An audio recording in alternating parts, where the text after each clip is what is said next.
the space around the charged particle where its force of attraction or repulsion can be experienced is termed as electric field. ठीक है। और फिर हमने point charge की electric field find out की। हमने एक चार्ज रखा यहाँ पर, लेट्स सपोज मैं कहती हूँ कि मुझे इस पॉइंट क्यू पे इलेक्ट्रिक फील्ड फाइंड आउट करनी है which is because of this charge particle. तो मैं यहाँ पे एक टेस्ट चार्ज रख देती हूँ और हमने फाइंड आउट कर लिया जी कि electric field will be F over Q not. Okay जी, ये हमने पॉइंट चार्ज के लिए या एक चार्ज पार्टिकल के लिए हमने इस चीज़ को फाइंड आउट कर लिया। फिर हमने क्या किया कि उसके बाद हमने एक्सटेंड अपने ऑब्जेक्ट्स लिए दूसरे, और हम क्या करना चाह रहे थे उसमें कि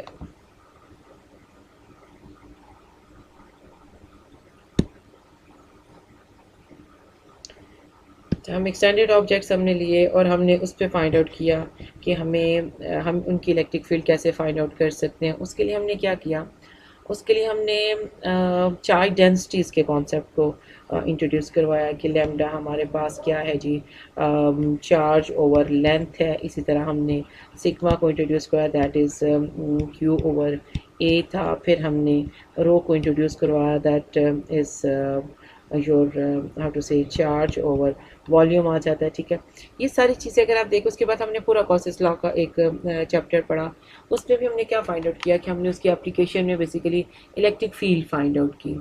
इलेक्ट्रिक फील्ड भी हमने देखा कि हम जब चार्ज पार्टिकल की, सिंगल पार्टिकल्स की या एक्सटेंडेड ऑब्जेक्ट्स की इलेक्ट्रिक फील्ड फाइंड आउट करते हैं तो हमें थोड़ा ज़्यादा मैथमेटिकल स्टेप्स करने पड़ते हैं, कुछ एजम्पशन ज़्यादा करनी पड़ती हैं, एक लंबा हमारे पास डिस्कशन होती है जो हमें करनी पड़ती है इस एक चीज़ के लिए। ठीक है, अब हम क्या करते हैं कि उसके बाद हम बेसिकली जो हमारा टॉपिक एक्चुअली वही इलेक्ट्रोस्टैटिक्स है। तो इसका ये मतलब है कि हमने इलेक्ट्रिक फील्ड ही फाइंड आउट करनी है एक्चुअली, लेकिन हम क्या कर रहे हैं, हम एक सिंपल वे से जिसमें हमें ज़्यादा करनी पड़ती हैं, कुछ अलजेब्रा इन्वॉल्व होता है, उससे आहिस्ता से हम जा रहे हैं किस तरफ कि जहाँ पर हम स्ट्रेट फॉरवर्ड वे से अपनी कोई चीज़ें फाइंड आउट करते जाएँ। विच उसकी रीज़न ये है कि जब तक आपके पास एक पार्टिकल होता है तब तक को तो लाइफ इज़ क्वाइट ईजी कि आप उसको डायरेक्ट फाइंड आउट कर सकते हैं। आपको बहुत ज़्यादा टेंशन नहीं होती है, बहुत ज़्यादा चीज़ें नहीं होती हैं जिसको आपने देखना होता है। बल्कि समझे कि हम मोस्टली जो, लेकिन आपकी जो देखिए प्रैक्टिकल लाइफ है उसमें आपके पास जो चार्जेस हैं वो एक सिंगल चार्ज तो नहीं कहीं पड़ा हुआ होता है ना, आपके पास एक्सटेंडेड ऑब्जेक्ट्स हैं, आपके पास चार्ज पार्टिकल्स, 6 सारे चार्ज पार्टिकल्स जिनके आपस में इंट्रैक्शन होता है, उनके दरमियान में रिपल्शन होगी, अट्रैक्शन होगी। तो ओवरऑल उसकी वजह से एक कॉम्प्लेक्सिटी, ये जो आपकी पिक्चर है जिसको हम देख रहे होते हैं वो कॉम्प्लेक्स हो जाती है। तो हम इसलिए अपने मुख्तलिफ जो हमारे पास टेक्निक्स हैं उनको अप्लाई कर रहे हैं। रीज़न उसकी ये है कि हम अपने जो रियल वर्ल्ड है अगर हमें उसमें किसी चीज़ को फाइंड आउट करना पड़े, इलेक्ट्रिक फील्ड हो गया या चार्जेस का बिहेवियर हो गया, या हम उनकी एप्लीकेशन चाहते हैं, just like your laser printer, तो उसमें इलेक्ट्रोस्टैटिक्स आप उस प्रिंसिपल को यूज़ करना चाहते हैं, तो हम उनकी आसानी, हम उस अपने जो पर्पज़ है उसको सामने रखते हुए, उसको माइंड में रखते हुए हम यहाँ पे चीज़ों को सिंप्लीफाई करने की कोशिश करते हैं। ठीक है जी, तो अब हमारे पास एक नया कॉन्सेप्ट हम इंट्रोड्यूस करवाने जा रहे हैं, that is about electric potential. तो उसके लिए सबसे जो इम्पॉर्टेंट चीज़ है, ये पहली चीज़ है जो we should know is the discussion of conservative force. अगर मैं इसको यहाँ से रिमूव कर दूँ, ठीक है, तो हमारे पास मैं यहाँ पे एक्चुअली कंजर्वेटिव फोर्स को करना चाह रही हूँ कि जी, a conservative force is a force with the property that the total work done in moving a particle between 2 points is independent of the path. Maybe आपने इसको डिस्कस किया हो कि कंजर्वेटिव फोर्स एक्चुअली क्या होती है, कि it's a force और उसकी प्रॉपर्टी क्या होती है। लेट्स सपोज आप यू हैव, लेट्स सपोज कोई पार्टिकल, आप एक मिनट, आपके पास कोई पार्टिकल P है and you want to move it from position, let's suppose कि जहाँ ये जो पड़ा हुआ है जिसमें कहते हैं दिस इज I से आप इसको F पर लेकर आना चाहते हैं। ठीक है, तो दिस इसकी प्रॉपर्टी इज फोर्स की, that this the work done for the conservative force, the work done between 2 points I to F is path independent, means कि if you want to go from I to F in this way जो मैंने बनाया हुआ है, या आप दूसरा कर लें कि आप आई से चले जाएं सी पर, let's suppose this is your C, और वहाँ से आप आ जाएं एफ पर। तो दो डिफरेंट पाथ हो गए ना। एक पाथ आपका, लेट्स सपोज मुझे I need to change the colour, so आप उसको अच्छी तरह से, एक आपका पाथ ये हो गया, ठीक है, ग्रीन वाला, और दूसरा आपका पाथ है ये वाला, एक ये पाथ है थ्रू सी। इसका ये मतलब है कि आप लेट्स सपोज आप यूनिवर्सिटी वाली रोड पे ही रहते हैं कहीं, एक तो ये वे है कि आप सीधा वहाँ से उठें और यहाँ तक आ जाए, यूनिवर्सिटी आ जाए।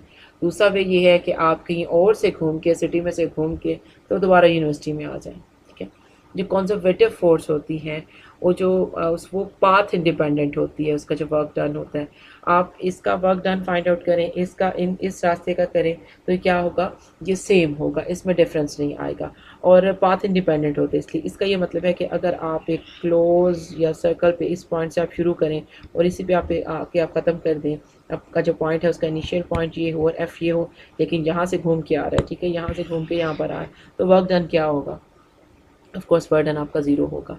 तो ये कंजर्वेटिव फोर्स का एक कॉन्सेप्ट होता है। अब कंजर्वेटिव फोर्स के हम क्यों इसको कर रहे हैं, हम इसे क्यों करना चाहते हैं, एक्चुअली उसकी रीज़न ये होती है कि आप ऐसी फोर्स अगर फाइंड आउट कर लें विच इज़ कंजर्वेटिव फोर्स, तो you can apply the principle of conservation of mechanical energy to the close system. और इस प्रिंसिपल को अप्लाई करने का क्या एडवांटेज होता है कि हम इजीली फोर्स को कैलकुलेट कर सकते हैं। अदरवाइज जहाँ पर ऐसे एक्सपेरिमेंट्स में या ऐसी सिचुएशन में जहाँ पे अदरवाइज फोर्स को फाइंड आउट करना मुश्किल होता है। ठीक है, सो एक्सपेरिमेंटली हमने ये देखा है कि जो आपके पास आपकी जो इलेक्ट्रिक फोर्स है that is conservative, which means the work done by this force is path independent. तो इसका ये मतलब है कि हम इसको सिंप्लीफाई कर सकते हैं by applying the principle of conservation of mechanical energy. ठीक है जी, एक तो ये कॉन्सेप्ट होगा। दूसरी बात ये है कि जो फोर्सेस आपकी कंजर्वेटिव हों उनके साथ एक पोटेंशियल एनर्जी एसोसिएट होती है। ठीक है जी, तो अभी हम देखेंगे कि पोटेंशियल एनर्जी आपकी क्या है जो हमने इसके साथ एसोसिएट की है। कि आपका लेट्स सपोज कि आपके पास आप देखना चाह रहे हैं दो पार्टिकल के दरमियान अपनी, अच्छा इसको मैं थोड़ा सा, फिर मैं ऐसा करती हूँ इसको दूसरी साइड पे ले जाती हूँ क्योंकि ये ज़्यादा स्टफ़ है, इसको मूव करना थोड़ा मुश्किल है। अब हम पोटेंशियल एनर्जी के एक्चुअली कॉन्सेप्ट इंट्रोड्यूस करवाना चाह रहे होता है कि मैंने electrostatic force x between two और मोर चार्ज पार्टिकल्स। ये आप समझिए कि आपके पास एक पार्टिकल 1 है, दूसरा आपके पास पार्टिकल 2 है, तो 4 चार्ज पार्टिकल्स है, तो इनके दरमियान में एक इलेक्ट्रोस्टैटिक फोर्स होगी। अब क्या होता है कि इस सिस्टम के साथ, जैसे हम कहते हैं कि आपका कोई एक ग्लास है आपका टेबल पे पड़ा, ऑफ कोर्स रिलेटिव होता है, जैसे हम अपनी, ऑफ कोर्स वो डिफरेंट है, उसकी एग्जांपल यहाँ पर एक पोजीशन चेंज होने से आ रही है, लेकिन आपको पता है जब आपके पास आप अपने क्लासिकल वर्ड में देखते हैं कि अगर आपके पास कोई ऑब्जेक्ट कहीं पड़ा हुआ है किसी एक जगह पर, तो उसको पोटेंशियल एनर्जी होती है। ऑफ कोर्स वो ग्लास अगर गिरता है तो वो काइनेटिक एनर्जी जो उसकी पोटेंशियल एनर्जी होती है काइनेटिक में ट्रांसफॉर्म होना शुरू हो जाती है जब ऊपर से नीचे आ रहा है। ठीक है, तो इस किस्म की, तो यहाँ पे क्या होता है जब सिस्टम एक उसके इस सिस्टम के पास है, because this force is conservative which means potential energy is associated with this system. तो जब एक पोजीशन से ये जो सिस्टम है दूसरे पोजीशन में जाता है तो क्या होता है कि वहाँ पर उसके पास एक वो वर्क डन करता है। ठीक है, लेट्स सपोज कि आपके पहले वो एक कॉन्फ़िगरेशन आई में था और उसके बाद वो एफ में चला गया, इनिशियल से फाइनल में हम उसको कहते हैं। तो यहाँ पे क्या हो जाता है, आपके पास जो फोर्स है, जो आपके पास पोटेंशियल एनर्जी थी, जिसको हम कहते हैं कि यू एफ फाइनल होगी माइनस यू आई। ये जो इनका पोटेंशियल एनर्जी का डिफरेंस है पहले एक पोजीशन से दूसरी पोजीशन पे आते हुए, that is equal to minus W, that is work done. ये वर्क डन के बराबर होता है। अब हम क्या करते हैं, हमारा एक्चुअली वे ये है कि हम रेफरेंस अपना कोई पोटेंशियल लेते हैं, कोई पोटेंशियल एनर्जी के एक रेफरेंस लेते हैं। लेट्स सपोज कि मैं कहती हूँ कि इन्फिनिटी से आपके पास ये आई जो सा ये आपके पास किसी इन्फिनिटी पे था, इसका ये मतलब है कि एट इन्फिनिटी आपका जो पोटेंशियल एनर्जी है वो उसको हम ज़ीरो रखते हैं। किसी भी रेफरेंस पे एक्चुअली हो सकता है, समझिए कि उनके दरमियान में एक इन्फिनाइट डिस्टेंस है या वो आपका इनिशियल पॉइंट कहीं से आ रहा है, जिस इन्फिनिटी पे हमने उसकी पहली पोजीशन को या इनिशियल पोजीशन को एज्यूम किया है वहाँ पर हम उसकी पोटेंशियल एनर्जी को क्या रखते हैं, ज़ीरो रखते हैं। इसका ये मतलब हुआ कि अच्छा पहले इसको तो हम ये लिख सकते हैं, आपको पता है कि difference in potential energy is equal to minus W. Okay, और अगर आप इनिशियल पॉइंट अपना ज़ीरो एज्यूम कर लेते हैं तो आपके पास जो आपका यू है that is equal to minus W work done. ये दो वे हैं उसको रिप्रेजेंट कर देंगे। बेसिकली जो potential energy, change in potential energy is equal to work done. ये जो मेन कॉन्सेप्ट है आपने इसमें से ये लेना है कि आपका सिस्टम एक पहले एक पोजीशन पे था, या उसकी एक जो उसके अंदर कुछ पार्टिकल्स थे वो इनिशियल से एक फाइनल जब किसी दूसरी पोजीशन पर आ जाते हैं तो आपने चेंज इन पोटेंशियल एनर्जी को आप ऑब्जर्व करते हैं। That change in potential energy is equal to minus work done. ठीक है जी, ये चीज़ हमारे पास एक आ जाती है। इसका ये मतलब है कि अब हम ये करना चाहते हैं कि देखना ये चाहते हैं कि अब हमारे पास वर्क डन क्या होता है, क्योंकि एक नई टर्म हमने इंट्रोड्यूस, पोटेंशियल एनर्जी तो हमने देख लिया। अब ये हमारे पास क्या है, this is form of energy, potential energy. अब ये डब्ल्यू क्या है, W is a work done. And what is work done? When a force causes a body to move, आपके पास कोई भी फोर्स है, वो किसी बॉडी को उसकी फोर्स की वजह से, because of that force your body is in motion, work is being done on the object by the force. कि आपके पास यहाँ पे कोई ऑब्जेक्ट पड़ा हुआ है और आप उसको थ्रू फोर्स एक इस पोजीशन से यहाँ तक लेकर आ जाते हैं, so work is done by the force on the system. ठीक है, आपके पास आपके ऑब्जेक्ट पे वो फोर्स काम करती है। Work is the measure of the energy transfer when a force F moves an object through a distance D. ये जो आपका डिस्टेंस है that is termed as D. ठीक है जी, तो इसको हम क्या कहते हैं, वर्क डन है। अगर आप इसको मैथमेटिकल फॉर्म में लिखना चाहें तो आपके पास वर्क डन किस चीज़ के बराबर, एफ डॉट डी। ये डॉट है या मल्टीप्लाई हो रहा है, क्या हो रहा है ये, वर्क टाइम्स स्केलर क्वांटिटी। आपके पास क्या है जी, डॉट प्रोडक्ट है। डॉट प्रोडक्ट किसके दरमियान में होता है, दो वेक्टर क्वांटिटीज़ के दरमियान में होता है। हम पहले भी इस चीज़ को डिस्कस कर सके हैं कि लेट्स सपोज अगर मैं खाली लिखती हूँ यहाँ पे एफ डॉट डी, तो इसका मतलब है दिस इज सिंपल मल्टीप्लिकेशन। लेकिन अगर मैं यहाँ पे लगाती हूँ जो शो करते हैं कि एफ भी वेक्टर है, डी भी वेक्टर है, तब इसका क्या मतलब होगा कि अब आपके पास डॉट प्रोडक्ट आएगा। ठीक है, वेक्टर्स की आपने वेक्टर एनालिसिस पढ़ा होगा, आपको पता है कि वेक्टर्स को किस तरह से ट्रीट किया जाता है। इवन अगर वेक्टर को आपको ऐड भी करना हो तो आप डायरेक्ट उनको ऐड नहीं कर सकते हैं अनलेस अनटिल कि उनकी पोजीशन उनकी डायरेक्शन एक ही तरफ हो। उसकी एग्जांपल आप ऐसे भी कर सकते हैं कि लेट्स सपोज आपके पास एक क्रूड एग्जांपल है कि एक गाड़ी यहाँ पर जा रही है और लेट्स सपोज के 30 की स्पीड से वो जा रही है और पीछे से एक और गाड़ी आकर उसको हिट करती है। अगर वो 30 या 20 की स्पीड पे थी तो क्या होगा, गाड़ी आगे को मूव करती है, इसी तो आगे जाकर वो लगती है बेचारी। तो क्या होता है ये, अब वेक्टर होने की, अब वेक्टर अगर तो सेम डायरेक्शन में, तो इसका मतलब कि उनका मैग्नीट्यूड सिंपल ऐड हो जाता है इस तरह से। लेकिन अगर आप ये देखें कि ये गाड़ी इधर को जा रही है और ये गाड़ी आके आप इधर से उसको हिट करती है, तो ऑफ कोर्स आप उसका नहीं बता सकते कि अब उसका एडिशन क्या होगा, क्योंकि वो एक डिफरेंट डायरेक्शन में आ गई थी। तो जब हमारे पास वेक्टर्स की डायरेक्शन सेम होती है, हम उनको अरिथमेटिकली ऐड कर लेते हैं, उनका मैग्नीट्यूड ऐड हो जाता है, डायरेक्शन ऑफ कोर्स उनकी सेम होती है, दोनों की सेम हो जाती है। और इसी तरह से डॉट वाले केस में आता है कि आपके पास इनके दरमियान में एंगल है। लेट्स सपोज अगर इनके दरमियान में एंगल जीरो हो जाए, जीरो का क्या मतलब है कि ये कॉस जीरो आ जाएगा यहाँ पर और ये क्या हो जाएंगे, एक दूसरे के पैरेलल हो जाएंगे। तो फिर आप क्या करते हैं, फिर आप सिंपल इनका ये चीज़ तो वन हो जाती है और ये चीज़ क्या हो जाती है, जो आपका सिंपल क्वांटिटीज़ का अरिथमेटिकली मल्टीप्लिकेशन होता है, ये उस तरह से सॉल्व हो जाता है। ठीक है जी, इस चीज़ को एक्चुअली हमने ऑलरेडी थोड़ा डिस्कस किया हुआ है, तो मैं फिर एक बार इसको आपको जस्ट रिमाइंड करवाने के लिए इस चीज़ को यहाँ पे डिस्कस कर रही थी। ओके जी, we were talking about work done. तो वर्क डन क्या होता है कि फोर्स अप्लाई होती है और आपका जो बॉडी है वो मूव किसी इस स्पेशल डायरेक्शन में, जो भी उसकी डायरेक्शन होगी, जिस तरफ आपकी फोर्स होगी, वो आप उसका वो कोई डिस्टेंस तय करती है। ठीक है, ये जो आपका डिस्टेंस वेलोसिटी है that is also a vector quantity, ये जो आपकी फोर्स है वो भी वेक्टर है। तो इनके दरमियान में आप डॉट प्रोडक्ट लेते हैं और ये डिफाइन करते हैं किसको, आपके वर्क डन को। ठीक है जी, अब हमारे पास वर्क डन भी हो गया। अब यहाँ से ये हो गया कि डेल्टा, बेसिकली मैंने क्या इंट्रोड्यूस क्या करी थी मैं, कि delta U is equal to minus W, which mean this should be equal to minus F dot D. ठीक है जी, यही चीज़ बन गई ना हमारी। ओके जी, now how we can introduce the electric potential. This is U is electric potential energy और V आपका है इलेक्ट्रिक पोटेंशियल। ठीक है, तो electric potential is equal to potential energy per unit charge. and if you want to see that if you are interested in change in electric potential, that should be equal to change in potential energy per unit charge, which should be equal to minus W over Q. ठीक है जी।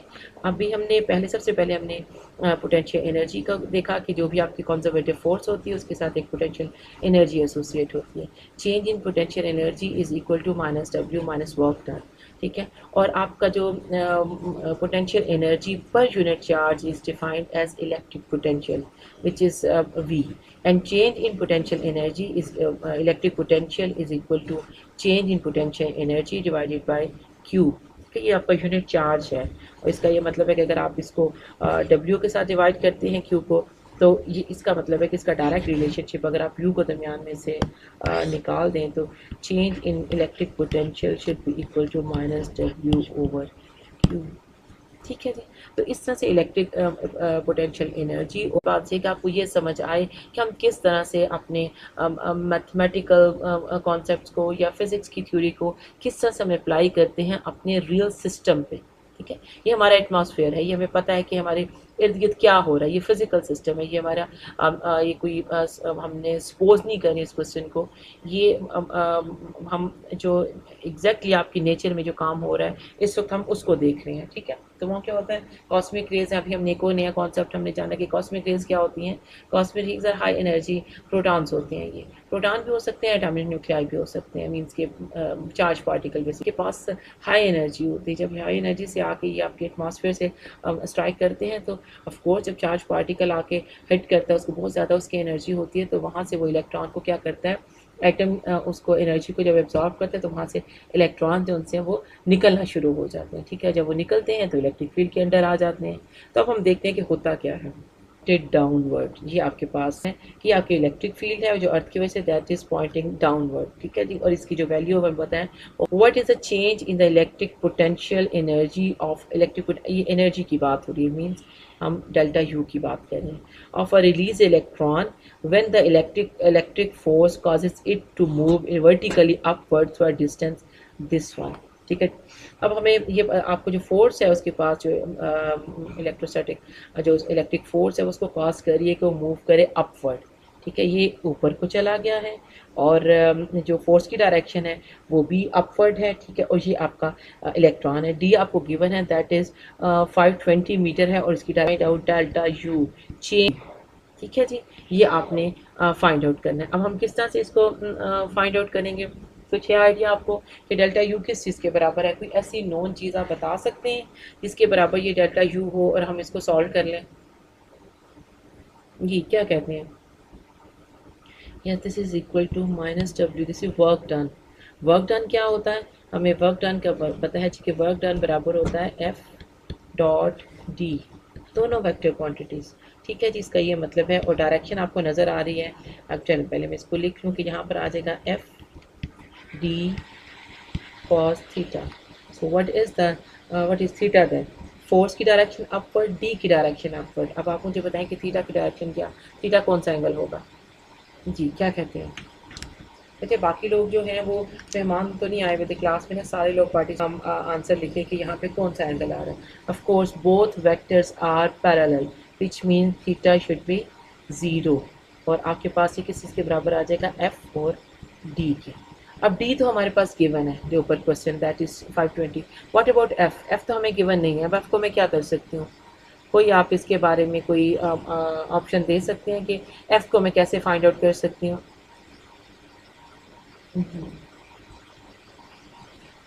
जी क्या कहेंगे, कैसे मैं F को find out करूँ? मेरे पास F given नहीं है। ई अलबत्ता मेरे पास गिवन है, तो is there any relationship between E and F? जी कोई है जो ये बताए कि क्या रिलेशनशिप है एफ और ई का? एफ इज इक्वल टू,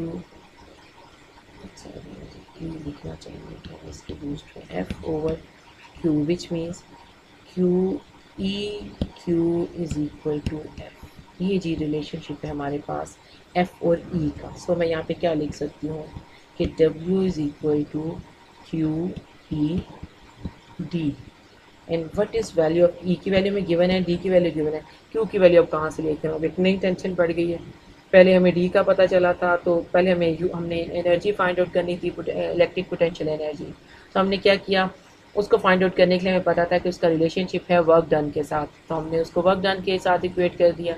फिर हमारे पास एफ़ आ गया, एफ़ गिवन नहीं था, तो हमने एफ़ फाइंड आउट करने के लिए अपना जो प्रीवियस नॉलेज था, जो प्रीवियस हमारे पास एक रिलेशनशिप हमने ऑलरेडी फाइंड आउट किया था, वो हमने देखा कि E is equal to F over Q होता है, विच मीन्स कि F should be equal to Q and E.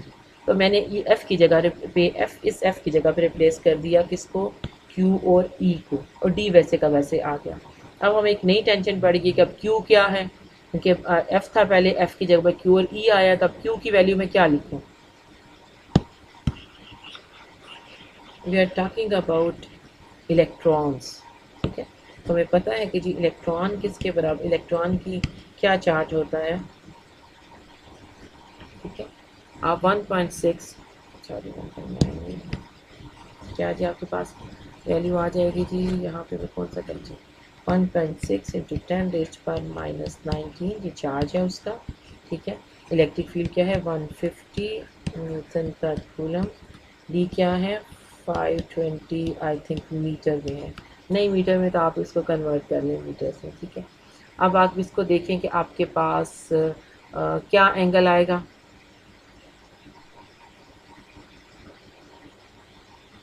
Ji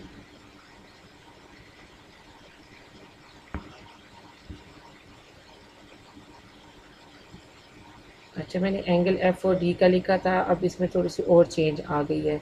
change ये है कि इलेक्ट्रिक फील्ड की डायरेक्शन किधर का एंड पे है, मैंने एफ को रिप्लेस कर दिया है ई के साथ, और इलेक्ट्रिक फील्ड की डायरेक्शन डाउनवर्ड है, ठीक है। इसका ये मतलब है कि एफ और ई की डायरेक्शन अपोजिट थी, या तो मैं इसके साथ एक माइनस साइन ऐड करूं क्योंकि एफ और ई की डायरेक्शन के उसे करने के लिए, या मैं ये भी कर सकती हूँ कि यहाँ पे मैं कॉस थीटा को वैसे ही साथ में लिख लेती हूँ, यहाँ पे भी क्या करूँ कॉस थीटा आ गया, यहाँ पर भी मेरे पास क्या आ जाएगा कॉस थीटा आ जाएगा।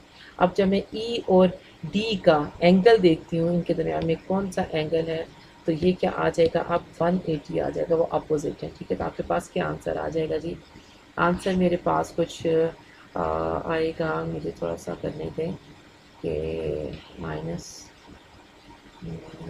एक इसका भी माइनस था मेरे पास, ये माइनस इलेक्ट्रॉन का चार्ज है, ठीक है। तो मेरे पास आ गया ये माइनस हो, ये माइनस प्लस हो गए, और आ गया जी 1.2, ये आप चेक करेंगे, इसको कैलकुलेट करेंगे 10 से -14 जूल जी, मेरे पास इसका ये इस तरह से आंसर आ जाता है, ठीक है। अब इसका क्या मतलब है कि हमें अब याद रखिए कि हमें डब्ल्यू नहीं हम फाइंड आउट करना चाह रहे थे, हमने फाइंड आउट करना था delta U. So delta U किसके बराबर आ जाएगा, ये आपका delta U which is equal to minus W, which means कि अगर मैं इस टर्म के साथ माइनस लगा दूँ तो मेरा क्या बन जाएगा जी, यहाँ पे ये -1/2 टेन, ये आपके पास क्या निकल गया, change in potential energy. Remember बच्चे, चेंज इन पोटेंशियल एनर्जी है, ये पोटेंशियल एनर्जी, एक पोटेंशियल एनर्जी वर्क डन की इक्वल नहीं होती जब तक कि आप उसका रेफरेंस नहीं फाइंड आउट करते, ठीक है।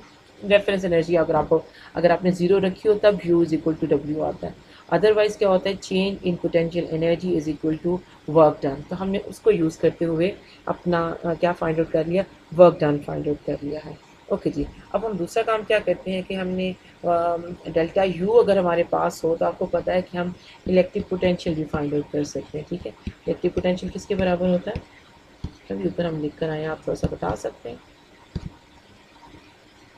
Delta V change in potential is equal to change in potential energy divided by Q, which is minus W divided by Q।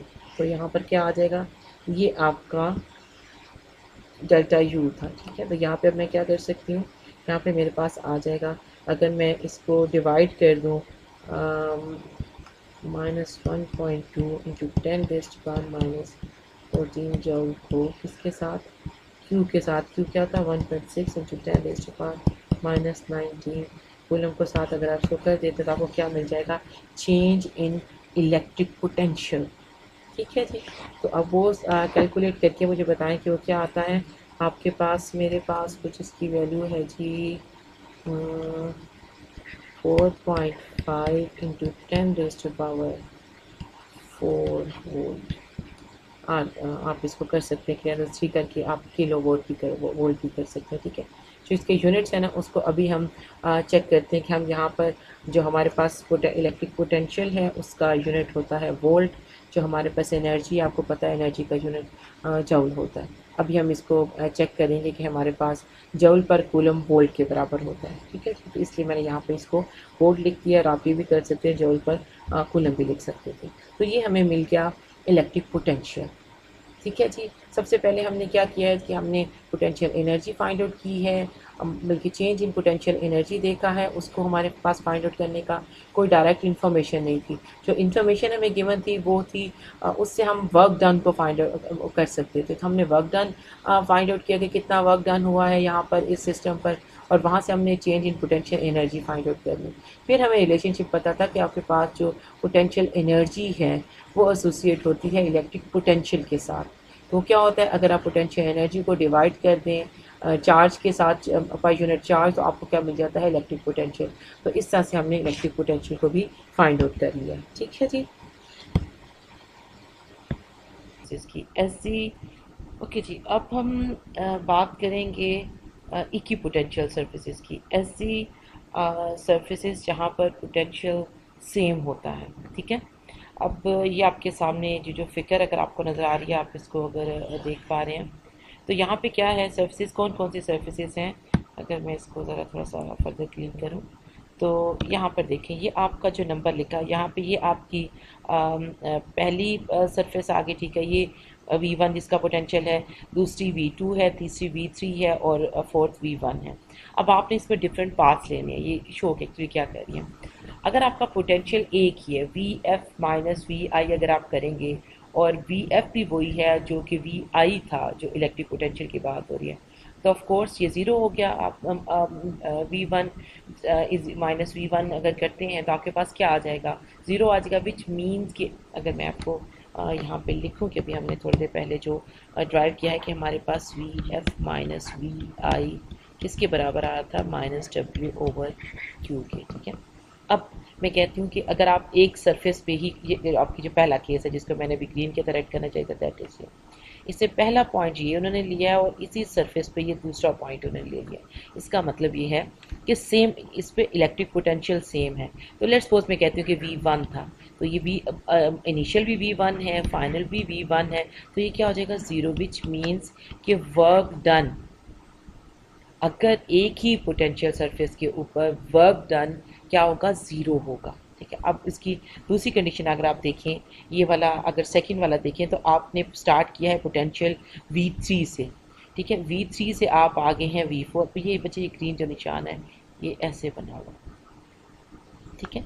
Start किया आपने V3 से, ठीक है। तो मीन्स कि आपका जो इनिशियल पॉइंट है वो क्या हो गया, दैट इज़ V3, ठीक है। और अब आपने कहाँ पर, फिर आप V4 पर आए, और फाइनल आपका पॉइंट क्या है, अगेन V3, तो यहाँ पर भी V3 आ गया, तो अगेन आपका वर्क डन क्या हुआ, ज़ीरो हो गया। ये चीज़ क्या शो करती है कि अगर आप सेम पोटेंशियल वाली सरफेस पे रहती हैं, इक्वल पोटेंशियल वाली सरफेस पे रहते हैं, तो चूँकि हमने ये देखा है कि चेंज इन इलेक्ट्रिक पोटेंशियल या जो force is that is independent of path, कि जो भी जिस भी पाथ से आप होकर आए हैं, हम किस चीज़ में इंटरेस्टेड हैं, ओनली इनिशियल वैल्यू में और फाइनल में। आप यहाँ पर V4 से होके आ रहे हैं, जो पाथ है इसमें V4 आ रहा है, बिकॉज बट ये जो वर्क डन है that is path independent, which means कि ये एक ही बात होगी कि आपने इनिशियल देखा और फाइनल पॉइंट देखा। इसी तरह अगर आप अपने दूसरे को देखें, यहाँ V1 से आपने स्टार्ट किया है, यहाँ से चलते हुए आप V3 पर आए हैं, V2 पर आए हैं, और V2 पे आपने एंड किया। अब यहाँ पे देखें क्या होगा, अगर मैं इसको थोड़ा बल्कि इसको इधर कर लेती हूँ, ठीक है। इस वाली सरफेस में जब आपका इनिशियल पॉइंट था V1, ठीक है, और V1 से चल के आप V3 पर आए, ऑफ कोर्स आपके फार्मूले V3 नहीं आता, इसलिए आप इसको छोड़ देते हैं, और फिर फाइनल आपका पॉइंट क्या है, V2, this is equal to minus W over Q। Now अब आप देखें कि आपके दोनों इनिशियल और फाइनल पोटेंशियल, इलेक्ट्रिक पोटेंशियल की वैल्यू डिफरेंट है, ठीक है। तो इन दैट केस आपके पास वर्क डन की वैल्यू ज़ीरो नहीं होगी, कुछ और आएगी। अगर आपको of course work done find out करने के लिए you need more data, more information, लेकिन एट द मोमेंट हम जो ये टॉपिक जो जिस चीज़ को हम समझने की कोशिश कर रहे हैं वो ये है कि अगर आपके पास आपके पोटेंशियल सेम हो, अगर एक आपका पार्टिकल या कोई आपका सिस्टम स्टार्ट करता है मोशन या मूवमेंट स्टार्ट करता है किसी एक इनिशियल पॉइंट से और उसी पोटेंशियल पे अगर उसको ख़त्म कर देता है तो इट मीन्स कि उसके अंदर चेंज नहीं आएगी। और जो आपका वर्क डन है, वर्क डन बेसिकली शो करता है change in electric potential. So it's very you can से ईजी कॉन्सेप्ट, और आप इसको अच्छी तरह से समझ सकते हैं कि हमारे पास जो वर्क डन है that depends on the change in the potential, electric potential और पोटेंशियल एनर्जी। इस वक्त हम इलेक्ट्रिक पोटेंशियल की बात कर रहे हैं। और अगर इलेक्ट्रिक पोटेंशियल करना चाहते हैं में क्या है वो ज़ीरो हो गई है और आपके पास वह इनिशियल पोजीशन थी वहाँ से चलता वो एफ़ पर आ गया, कोई पाथ उसने फॉलो किया, ठीक है। और हम ये देखना चाहते हैं, so it's very you can से ईजी कॉन्सेप्ट, और आप इसको अच्छी तरह से समझ सकते हैं कि हमारे पास जो वर्क डन है that depends on the change in the potential, electric potential और पोटेंशियल एनर्जी। इस वक्त हम इलेक्ट्रिक पोटेंशियल की बात कर रहे हैं। और अगर इलेक्ट्रिक पोटेंशियल सेम है तो इसका ये मतलब है कि उसकी चेंज उसमें क्या है वो ज़ीरो हो गई है और आपके पास वर्क डन क्या आ जाएगा, वर्क डन आपका ज़ीरो हो जाएगा, ठीक है। सेम पोटेंशियल पे आपका वर्क डन ज़ीरो होता है, ठीक है। ये इसमें इतनी सी ही इसकी समझने की बात थी, इसमें कोई और बड़ी चीज़ नहीं थी, ठीक है। अब हम आगे नेक्स्ट क्या करना चाहते हैं, नेक्स्ट हम फाइंड करना चाहते हैं इलेक्ट्रिक इसका जो अभी हमने जो पोटेंशियल देख रहे थे, हम कैलकुलेट करना चाहते हैं पोटेंशियल को फ्रॉम द फील्ड। अभी तक हमने क्या किया है, अभी तक हम इसको वर्क डन से ही कर रहे थे कि हमने उसकी वैल्यूज़ लिखी हैं, लेकिन अब हम क्या चाहते हैं बेसिकली जो पिछले हमने एग्जांपल की थी आपको याद होगा, तो उसमें भी अगर हम बेसिकली लाते वर्क डन, इलेक्ट्रिक फील्ड कहाँ से आएगी, वर्क डन से ही आएगी, ठीक है। क्योंकि आपके पास वर्क डन किसके बराबर था, एफ डॉट डी के, और एफ क्या था, एफ आपका क्यू ई था, विच मीन्स कि अब आपको इलेक्ट्रिक फील्ड अगर फाइंड आउट करनी, आपको इलेक्ट्रिक पोटेंशियल फाइंड आउट करना है तो आप को ई से भी मिल सकता है, इलेक्ट्रिक फील्ड से, क्योंकि आपके पास वर्क डन के ही फार्मूले में आपको ई और वी का आपस में रिलेशनशिप मिल जाता है, ठीक है। हम देखने का अब इसको हम किस तरह से एक सॉल्व करते हैं, ठीक है जी। अगर आप डायग्राम को देखें तो हम क्या करते हैं, हम ये फाइंड आउट करना चाहते हैं, पोटेंशियल निकालना चाहते हैं, change in potential. Let's suppose कि किसी सिस्टम का आई पे उसकी इनिशियल पोजीशन थी वहाँ से चलता वो एफ पर आ गया, कोई पाथ उसने फॉलो किया, ठीक है। और हम ये देखना चाहते हैं कि इसका अब पोटेंशियल हम फाइंड आउट करना चाहते हैं, change in potential to some extent हम कहेंगे, ठीक है। और अब हम इसको किस तरह से सॉल्व कर सकते हैं, तो हम फिर वापस जाएंगे जहाँ पर हमने अपना पॉइंट चार्ज लिया था, कि आप कोई एक टेस्ट चार्ज लेंगे, उसको इसी पाथ पे जो बात आप देखना चाहते हैं वहाँ पे इनिशियल से फाइनल में रखेंगे, और यहाँ ये आपका पॉइंट चार्ज है, ठीक है, ये आपका टेस्ट चार्ज है, ठीक है।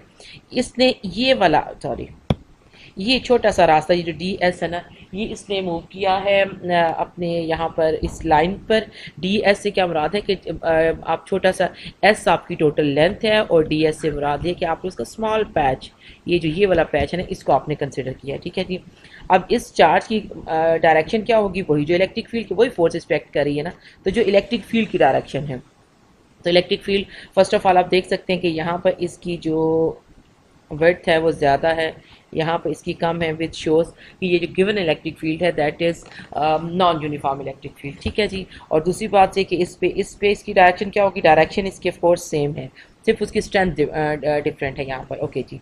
अब हम क्या करेंगे, अब हमने यहाँ पे इस पार्टिकल की वजह से, ये उसका ई है, ये उसका डी एस है, हमने क्या देखना है, हम यहाँ पर देखना चाहेंगे कि इसका वर्क डन क्या है। और एक स्मॉल पार्टिकल का आप देख रहे हैं, स्मॉल पैच के लिए देख रहे हैं, तो हम अपनी वही स्टोरी करेंगे, वही स्कीम हम यूज़ करेंगे जो हम पहले करते आए हैं, कि मैं कहूँगी कि T W total work done क्या है, आई से लेके एफ तक।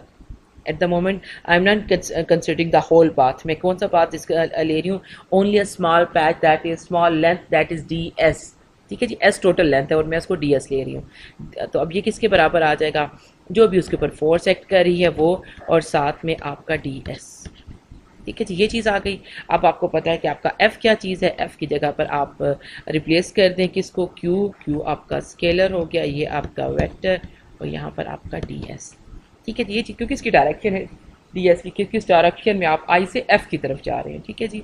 ये हमारे पास आ गया। अब हम क्या करेंगे, यहाँ पे आप क्यू नॉट भी लिख सकते हैं, क्यू भी लिख सकते हैं, वट एवर जो भी आपका लिखना चाहें कि, लेकिन आप इस क्यू को शो कर रहे हैं जो एक चार्ज पार्टिकल है जिसको आप मूव करवा रहे हैं इस पूरी इलेक्ट्रिक फील्ड में, ठीक है जी।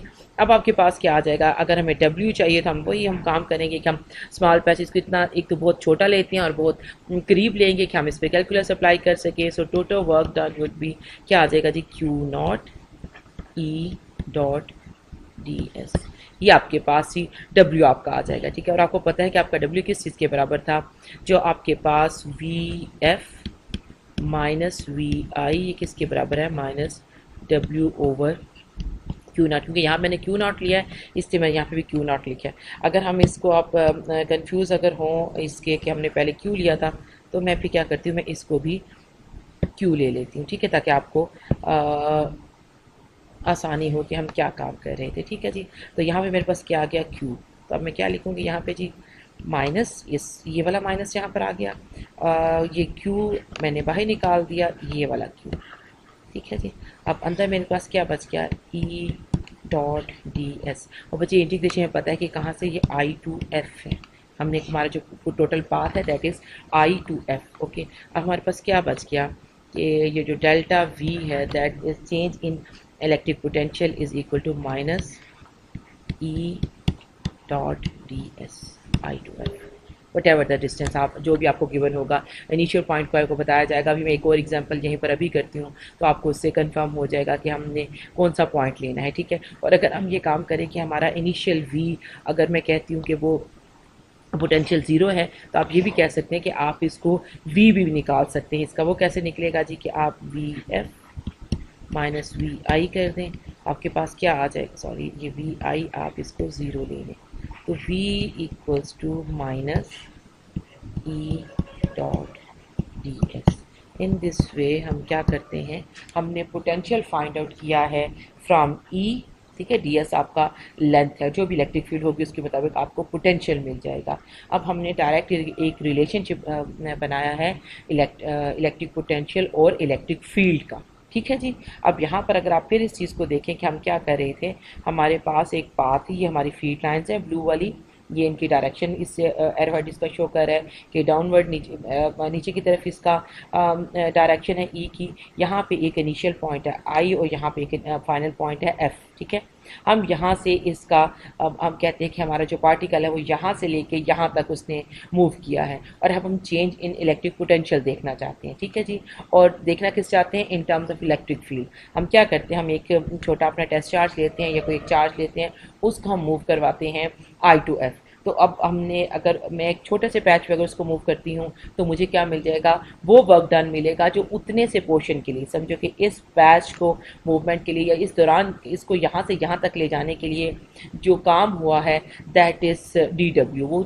वो होल वर्क, ये जो I to F है दैट इज़ W, ये जो वर्क डन है टोटल वर्क डन, और ये थोड़ा वाला है तो यहाँ पे हमने इसको DW कह दिया। हम ये लेते हैं, वही हमने वर्क डन का फार्मूला इसमें यूज़ किया है, उसके बाद हमने F को QE से रिप्लेस कर दिया है, और फिर हमने वही अपना जो पुरानी हमारी एक स्कीम है कि हमारा वे है कि हम क्या करते हैं कि हम अपने एक छोटे से पोर्शन का फाइंड आउट करते हैं, वहाँ पे हमारा जो इलेक्ट्रिक फील्ड है वो क्या हो जाएगी, वो उस स्मॉल पोर्शन के लिए आपको यूनिफॉर्म लाइक बिहेव करेगी, ठीक है। फिर हम क्या करते हैं, उससे हम स्मॉल पैचेस को या स्मॉल जो हमारी लेंथ है उनको हम एडअप करते चले जाते हैं, वो इतने क्लोज होते हैं, इतने स्मॉल होते हैं कि वो behave like a continuous path, ठीक है। तो उसको हम इंटीग्रेट करके तो हमें एक रिलेशनशिप मिल गया है that is V is equal to case है when your VI is equal to 0, ठीक है। अदरवाइज़ ये एक स्पेशल केस में हमने इसको मैंने एज्यूम किया है, अदरवाइज़ हमारे पास क्या होता है, जो हमारे पास एग्जैक्ट एक formula that is change in electric potential is equal to minus E.ds, दोनों वेक्टर्स हैं और ये आपका पाथ I to F है, ठीक है जी। इस चीज़ को आप याद रखेंगे कि हम किस तरह से इसको हम फाइंड आउट करते हैं और हम क्या कर रहे थे, ठीक है जी। अब जी हमारे पास जो अगला क्वेश्चन है वो ये कहता है कि आपके पास दो, अब हम ये देखना चाहते हैं कि हमारा जो चेंज इन इलेक्ट्रिक पोटेंशियल है दैट इज़ पाथ इंडिपेंडेंट, ठीक है। अब पाथ इंडिपेंडेंट हो तो आपको कैसे पता चलेगा कि कोई चीज़ आपकी पाथ इंडिपेंडेंट है, उसका ये वे है कि आप दो पाथ लेंगे, एक पाथ हो जाएगा जो डायरेक्ट होगा, जो आपको लेट्स सपोज कि मैंने पहले भी आपको एग्जांपल दी थी कि आप समझे आप यूनिवर्सिटी आ रहे हैं तो आप क्या करते हैं, आपका अगर घर आपका वहीं पर ही है, अब यूनिवर्सिटी वाली रोड पर है, तो आप क्या करते हैं, आप डायरेक्ट अपने घर से निकलते हैं, सीधी रोड से आप यूनिवर्सिटी आ जाते हैं। ठीक है, अब आप ये देखना चाहते हैं कि अगर आप किसी और पाथ से, किसी और तरह से सिटी से होकर अगर आप यूनिवर्सिटी आते हैं, तो समझे कि हम पेट्रोल का डिफरेंस देख रहे हैं कि कितना आपका होता है, तो आप क्या करेंगे, आप एक डिफरेंट पाथ लेंगे। लेकिन जो अगर आपको किसी चीज़ को कैलकुलेट करना है, आपने अपने पेट्रोल की कंजप्शन देखनी है, या आप कोई और चीज़ चेक कर रहे हैं, या यहाँ पर मैं उसका पाथ इंडिपेंडेंस चेक कर रही हूँ इलेक्ट्रिक पोटेंशियल का, तो इंपॉर्टेंट क्या होगा कि आपका इनिशियल और फाइनल पॉइंट सेम हो। ठीक है, दरमियान में और चीज़ें आएंगी तभी आपका पाथ डिफरेंट होगा। लेकिन ये कि अगर आप रास्ते में कहीं और जाके रुक जाए, यूनिवर्सिटी आने की बजाय खाला जी के घर जाके बैठ जाए, तो ऑफकोर्स आप ये तो नहीं कहेंगे ना कि आप ये दोनों बराबर हैं या बराबर नहीं है, क्योंकि आपका इनिशियल पॉइंट तो सेम रहा था लेकिन फाइनल डेस्टिनेशन आपकी सेम नहीं रही है, तो इस वजह से आप उसको कंपेयर नहीं कर सकेंगे। ठीक है जी, अब हम देखना हमारा जो क्वेश्चन है दैट इज़ कि हमारा जो चेंज इन पोटेंशियल है दैट इज़ पाथ इंडिपेंडेंट। ठीक है जी, या आप कहने कि जो आपका जो वर्क डन है वो पाथ इंडिपेंडेंट है। तब हमने क्या किया, हमने दो पाथ्स ले लिए हैं। कौन कौन से जी, एक ये पाथ है हमारे पास, आपको ये नज़र आ रहा है यहाँ पे क्या है, ये जो ब्लू लाइंस हैं, these lines are showing the electric field, it's the direction of electric field. In this case क्योंकि अभी हम किसी एक चीज़ में इंटरेस्टेड हैं, तो हम सारे जो वो हैं डिफरेंट उनको नहीं करना चाहते, तो हम क्या करते हैं कि इस जगह पे हम इलेक्ट्रिक फील्ड को यूनिफॉर्म ले रहे हैं। ठीक है, अगर नॉन यूनिफॉर्म होगी तो फिर और थोड़ी सी हम इस पर लगाना शुरू करेंगे, तो हम क्या करते हैं, एट द मोमेंट हम एज्यूम कर रहे हैं कि जो इलेक्ट्रिक फील्ड इज़ यूनिफॉर्म, और ये आपकी डायरेक्शन है वो गिवन है आपके पास। ठीक है, और आपके पास एक पॉइंट है इसी इलेक्ट्रिक फील्ड में एट हायर पोटेंशियल। अगर दोनों सेम पोटेंशियल पे होते तो क्या होता, अगर आई और एफ दोनों सेम पोटेंशियल पर हो जाए तो क्या होगा जी। बाकी लोग भी इसमें ज़रा पार्टिसिपेट करें कि अभी लिखा हुआ है यहाँ पर, जब मैंने जिस चीज़ को मैंने अंडरलाइन किया ये चीज़ कि क्या है कि आपका आई एट हायर पोटेंशियल है, आपका एफ एट लोअर पोटेंशियल है। माय क्वेश्चन इज़ कि अगर ये दोनों आई और एफ दोनों पॉइंट्स अगर सेम पोटेंशियल पर होते तो क्या होता, तो चेंज इन पोटेंशियल क्या आता, ज़ीरो। चेंज क्योंकि सेम पोटेंशियल पे अगर मूव कर रहे हैं ना, अगर चेंज इन पोटेंशियल ज़ीरो है which means work done would be again zero. ठीक है, तो हम अब क्या करें, हमें ऑफ कोर्स ज़ीरो तो नहीं चाहिए ना, ज़ीरो को हम ऑलरेडी डिस्कस कर चुके हैं। अब हम क्या चाहते हैं कि हम अपने पार्टिकल्स को देखना चाहते हैं कि हमारा जो change in potential energy electric potential है दैट इज़ पाथ इंडिपेंडेंट। अब हम क्या करें, ये मैंने एक बात है आई टू एफ डायरेक्ट, मैं यहाँ से यहाँ से यहाँ पर डायरेक्ट आती हूँ। ठीक है जी, आई से एफ मूव कर रही हूँ, ये डिस्टेंस जो इसकी लेंथ है ये डी है, डी मीटर किलोमीटर वट कुछ भी, ये आपका डिस्टेंस है। आप इसको कैसे इसको फाइंड आउट करेंगे, अच्छा ये एक चीज़ होगी। दूसरा पाथ आप देखते हैं कि दूसरा पाथ आपके पास क्या है। दूसरा पाथ ये है कि आपने, ये आपका initial point that is I, okay ये आपका आई है यहाँ पे। यहाँ से आप डायरेक्ट नीचे आने की बजाय एफ पे आप क्या करेंगे, आप पहले सी पर जाएंगे। ठीक है, ये पॉइंट सी है, कोई और इंटरमीडिएट आपका पॉइंट है। उसके बाद आना आपने कहाँ पे है, दोबारा आपने आना किस पर है, एफ़ पर, तो आप फाइनल पर आएंगे और आप देखेंगे कि इस दौरान ये इस वाले में जो चेंज इन पोटेंशियल है क्या वो इस पाथ में से जो चेंज इन पोटेंशियल है उसके बराबर है या नहीं है। अगर हम कहते हैं कि हमारा electric potential path, change in electric potential is path independent, तो इसका ये मतलब है कि आपके पास इन दोनों का जो चेंज इन पोटेंशियल है, ये डेल्टा वी है, वो क्या आना चाहिए, सेम आना चाहिए। ठीक है, अब हम इसको कैलकुलेट करके देखते हैं, और इससे पहले मैं ज़रा इस पिक्चर को भी थोड़ा सा क्लीन कर लूँ ताकि हम इसको दोबारा यूज़ कर सकें। ओके जी, अब हमारे पास वे क्या है इसको करने का, हमारे पास इसको करने का वही वे जो हमने पहले यहाँ पर किया था कि हम कोई एक टेस्ट चार्ज लेते हैं, उसको हम इस पॉइंट पे यहाँ पर मूव करवाते हैं। ठीक है, और फिर हम उसको बाद में इंटीग्रेट कर देंगे ताकि हमें टोटल उसका मिल सके। ठीक है, जब मैं क्या करती हूँ, मेरे पास डिस्टेंस क्या है, दैट इज़ टोटल डिस्टेंस क्या है, समझे। अब टोटल डिस्टेंस से क्या मुराद है बच्चे, जब आपके, अच्छा मैं इसको यहाँ बताती हूँ आपको। ओके जी, वी डेल्टा वी आप कर लें, या आप इसको is equal to V F minus V I कर लें। अब ये किसके बराबर है, ये बराबर आपके पास आ जाता है ई डॉट डी एस के। ठीक है जी, साइन कोई आएगा साथ में या नहीं आएगा, आएगा जी, माइनस आएगा। ठीक है, ई हमने अभी आपको बताया था कि अपनी आसानी के लिए हम इसको यूनिफॉर्म ई लेते हैं, तो आप इसको इलेक्ट्रिक फील्ड को ई ही कर लें। अगर ये यूनिफॉर्म है तो ऑफ कोर्स, और यहाँ पे इसने मूव कहाँ से करना है, आई टू एफ। तो हमारे पता है कि इसका क्या मतलब हो गया कि अगर आपकी इलेक्ट्रिक फील्ड आपके पास यूनिफॉर्म है तो विच मीन्स कि आप इसको यहाँ से बाहर निकाल सकते हैं। ठीक है जी, ये हो गया आपके पास। अब हम क्या करेंगे फर्दर कि अब मेरे पास अंदर क्या बच जाता है। अंदर अगर मैं एक और काम भी कर सकती हूँ, ठहर जाए ज़रा, मैं थोड़ा सा इस पिक्चर को थोड़ा और आसान करती हूँ। ये माइनस आ गया, ये ऐसे क्या आ गया। अब ई डी एस कॉस क्या आएगा भाई, कॉस आएगा, साइन आएगा, क्या चीज़ आएगी, डॉट प्रोडक्ट है तो ऑफकोर्स कॉस आएगा, यहाँ पे कॉस थीटा आ जाएगा। अब देखिए इलेक्ट्रिक फील्ड की direction downward, particle is moving from I to F which means downward. What is the angle between E and DS?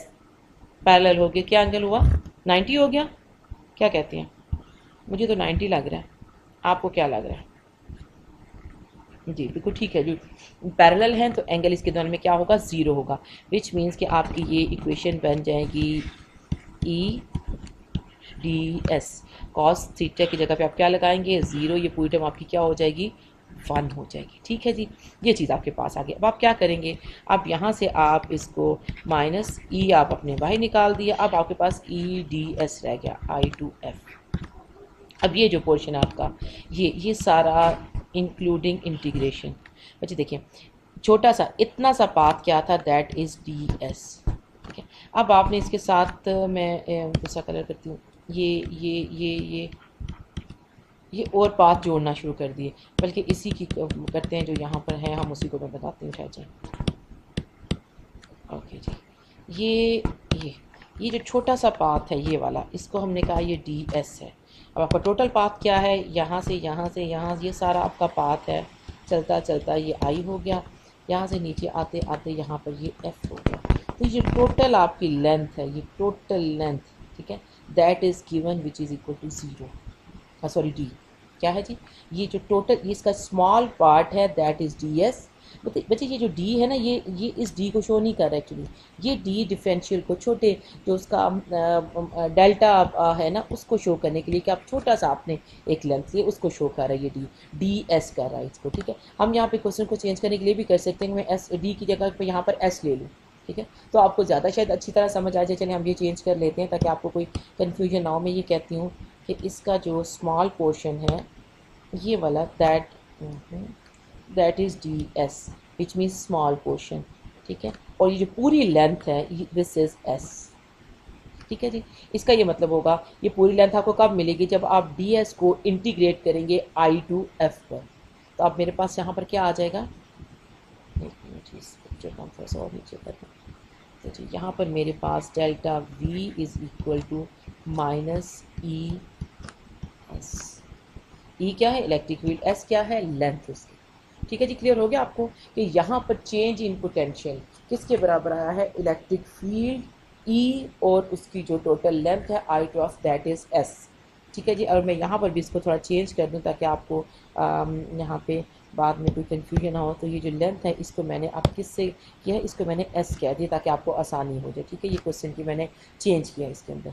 ठीक है जी, अब ये क्लियर हो गया। अब हमने क्या किया है, हमने एक पाथ के लिए आई टू एफ के लिए अभी हमने एक इलेक्ट्रिक पोटेंशियल का फाइंड आउट किया था, रिलेशनशिप विद इलेक्ट्रिक फील्ड, उसको यूज़ करते हुए, जो कि था कि V delta V is equal to minus integration E dot D S. तो हमने क्या किया, उसको यूज़ करते हुए हमने electric change in electric potential find out किया है from I to F using test charge Q एक छोटे से पोर्शन को लेते हुए, दैट इज़ डी एस।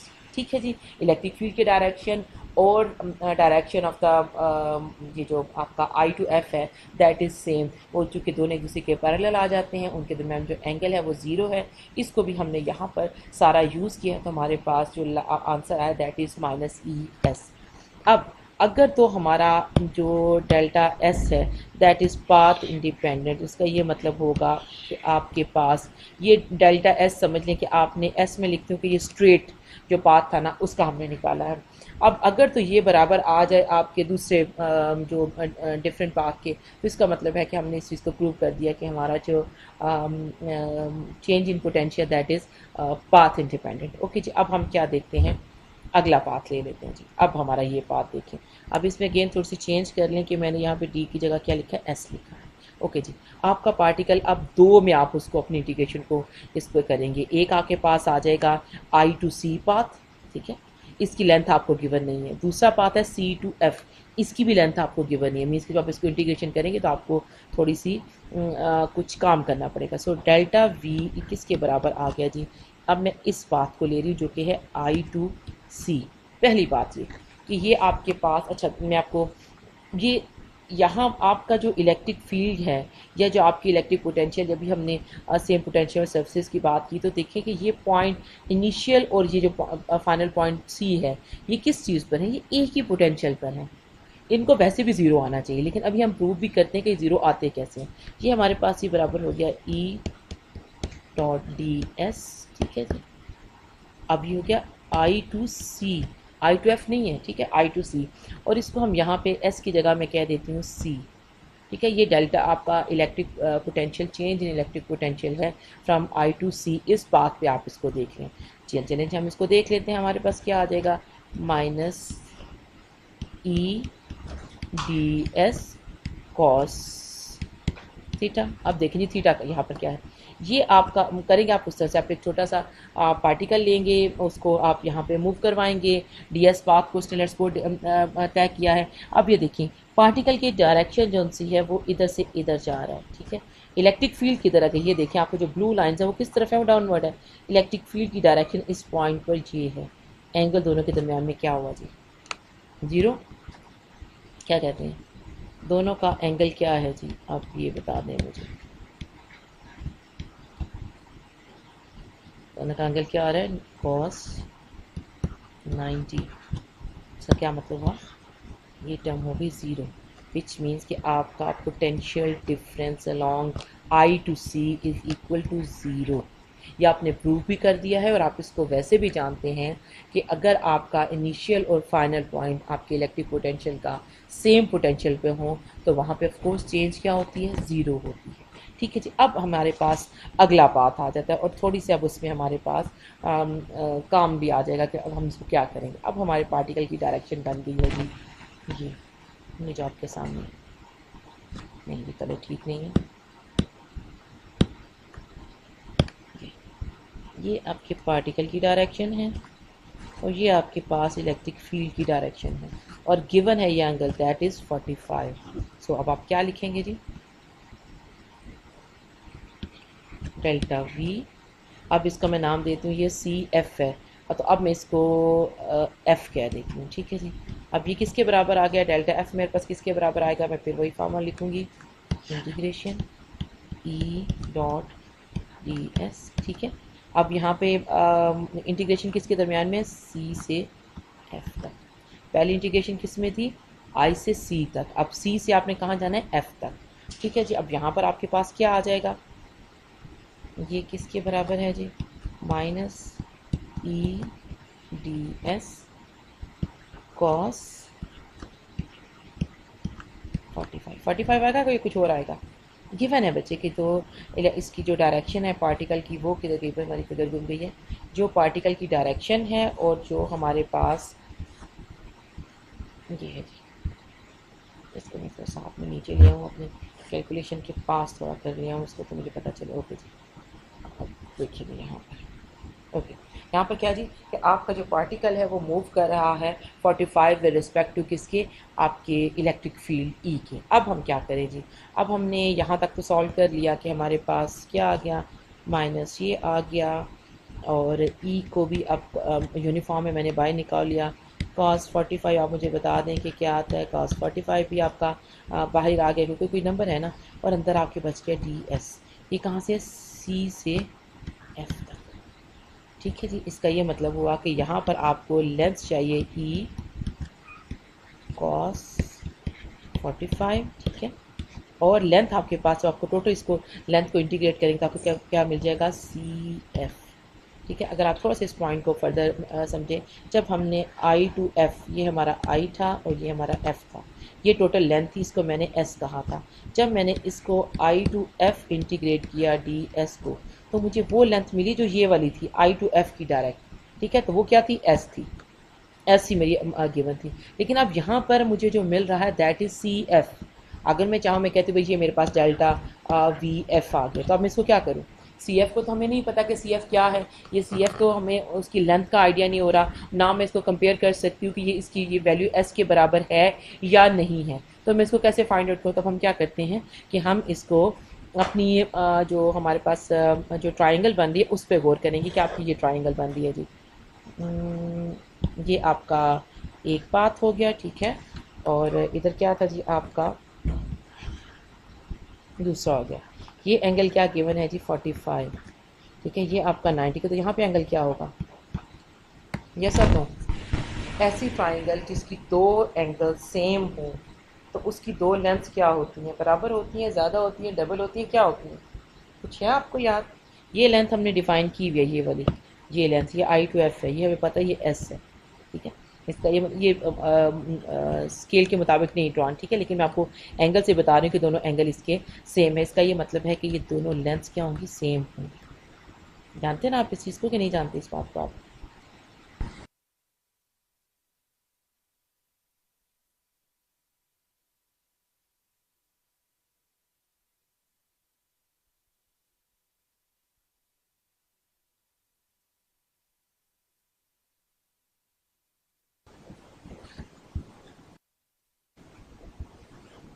जी, दो लेंस आपके पास हैं, ठीक है, कौन ये, इसको मैं अगर लेट्स सपोज लिख लूँ, ये मेरे पास आई है, ये एफ है, और ये मेरे पास सी है, ठीक है जी। मुझे ये नहीं पता कि सी एफ क्या चीज़ है, सी एफ मैंने फाइंड आउट करना है, ठीक है।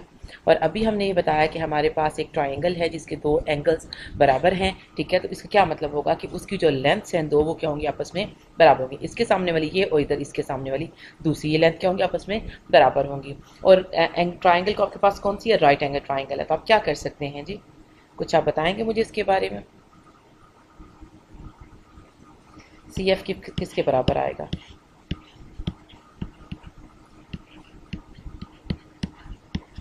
ठीक है, यही आएगा, and this is equal to 2s², और सी एफ किसके बराबर आ जाएगा? √2s, ठीक है जी। ये आपके पास सी एफ आ जाएगा। अब इसकी वैल्यू को आप यहाँ पे लिख लें, कहाँ पे जी हम अपना काम कर रहे थे, यहाँ पे हम, अब मेरे पास क्या आ गया? डी एफ किसके बराबर आ गया जी? -e। आपको पता है cos 45 किसके बराबर होता है? cos 45 बराबर होता है जी यहाँ पे 1/√2 के, ठीक है, और यहाँ पे क्या आ गया? √2s। ये कैंसिल हो गया, ठीक है, आपके पास क्या आ गया? -e_s। अब हम देखते हैं कि हमारे पास दो पोर्शन के थे ना, delta V C is plus delta V, sorry,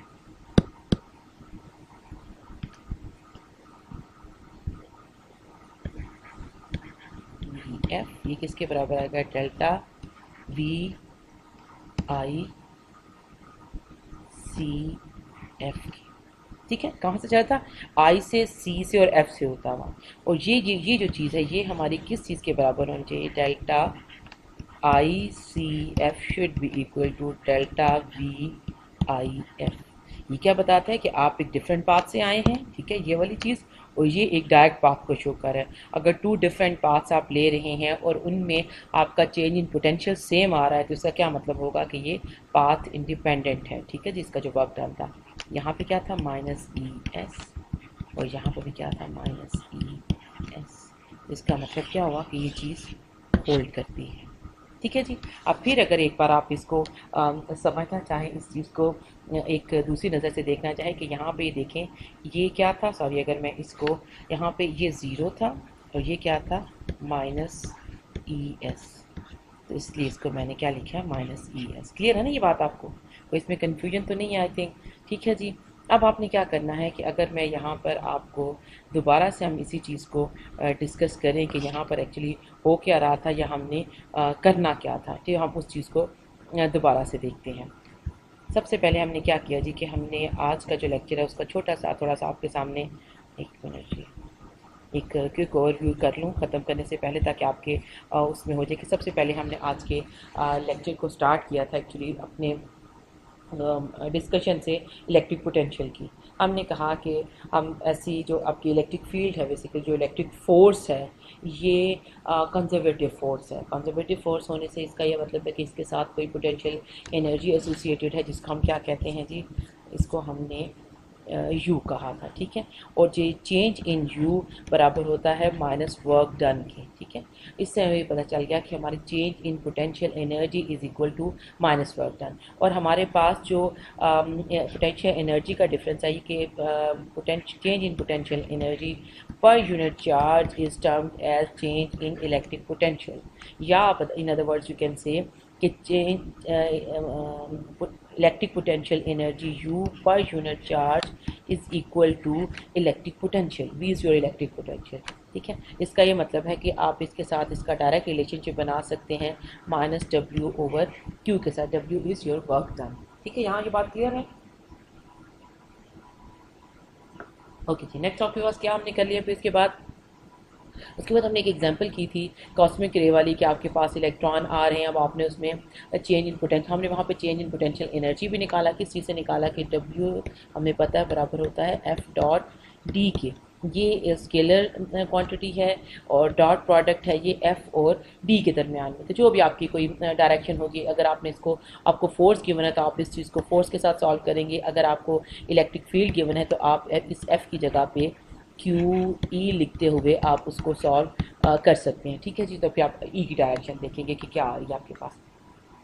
इस तरह से हमने क्या फाइंड आउट कर लिया, हमने वर्क डन फाइंड आउट किया। फिर हमने वर्क डन को किससे इक्वेट किया, हमने उसको U के साथ, पोटेंशियल एनर्जी के साथ और इलेक्ट्रिक पोटेंशियल के साथ हमने इसको इक्वेट कर दिया। उसके बाद हमने ये कॉन्सेप्ट किया कि अगर आपके पास इक्विपोटेंशियल सर्फेसिस हों, ऐसी सर्फेस, लेट्स सपोज कि यहाँ पर आपके पास पोटेंशियल चेंज हो रहा है इधर से इधर को, ये आई है, ये एफ है, ठीक है। लेट्स सपोज ये डिक्रीजिंग है, ये इंक्रीजिंग, कुछ भी, लेकिन इस साइड पे आपका पोटेंशियल रिमेन सेम, इस पॉइंट पे पोटेंशियल रिमेन सेम, इस सरफेस के लिए पोटेंशियल रिमेन सेम। तो अगर आपका पार्टिकल या कोई भी आपकी जो सिस्टम है वो मूव करता है सेम पोटेंशियल पे, अगर आपका पार्टिकल मूव करे तो change in potential of course that is zero, ठीक है जी। इस चीज़ को हमने इक्विपोटेंशियल सर्विसेज में डिस्कस किया कि आप डिफरेंट, अगर आपका एक पार्टिकल है वो यहाँ से होकर डिफरेंट होकर, लेकिन अगर उसका इनिशियल आपका फार्मूला में जो आपका फार्मूला है ना, दैट इज़ डेल्टा नहीं लेना चाहिए actually, V F minus V I, this is equal to change in P. इसमें देखिए आई और एफ की सिर्फ वैल्यू आ रही है, दरमियानी पाथ वो कौन सा फॉलो कर रहा है, वो किस तरह से यहाँ तक पहुँचता है, एफ तक पहुँचता है, ये आपके उसमें नहीं आ रहा है, मतलब कि इस पर डिपेंड नहीं करता। तो अगर ऐसी सिचुएशन आ जाए कि आपके पार्टिकल सेम इलेक्ट्रिक पोटेंशियल पर अगर मूव करते हैं तो उस in that case work done is equal to zero होगा।